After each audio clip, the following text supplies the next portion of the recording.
प्यारे विद्यार्थियों, कक्षा 10 विज्ञान अध्याय 3 में आपका स्वागत है।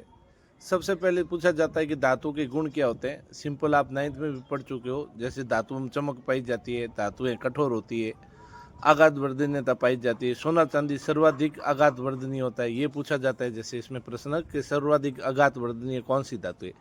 तन्यता का गुण पाया जाता है, सर्वाधिक तन्यता का गुण सोने में पाया जाता है। 1 ग्राम सोने का यदि तार बनाया जाए तो वो 2 किलोमीटर लंबा तार बन सकता है।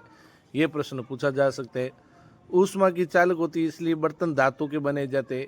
ये पूछा जाता है कि बर्तन धातुओं के क्यों बनाए जाते हैं, अधातु के क्यों नहीं बनाए जाते, क्योंकि धातु ऊष्मा की चालक होती है।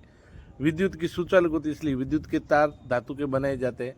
ध्वनिकता मतलब पीटने पर आवाज होती है, जिसे सोनोरस कहा जाता है। अब प्रश्न सोनोरस क्या होता है ये पूछा जाता है, का गुण पाया जाता है, तो ध्यान रखें। अतः स्कूल की घंटी धातु की बनाई जाती है। Example iron, Fe, copper, Cu, aluminium, magnesium, sodium, zinc, lead, silver, gold, mercury, ये सभी धातु के उदाहरण हैं।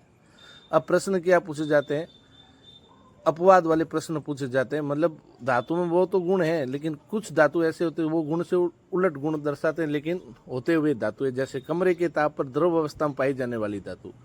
कमरे के ताप पे धातु ठोस होती है, लेकिन कौन सी है जो द्रव अवस्था में पाई जाती है, मरकरी। कम गलनांक वाली धातु गैलियम और सीजियम, इसका गलनांक बहुत कम होता है, बाकी सबका बहुत अधिक होता है धातुओं का।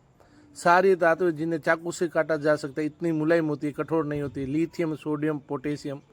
प्रकृति में मुक्त अवस्था में पाए जाने वाला धातु गोल्ड और सिल्वर, ये मुक्त अवस्था में पाई जाती, किसी के साथ क्रिया नहीं करती। पृथ्वी की सतह पर सबसे अधिक पाई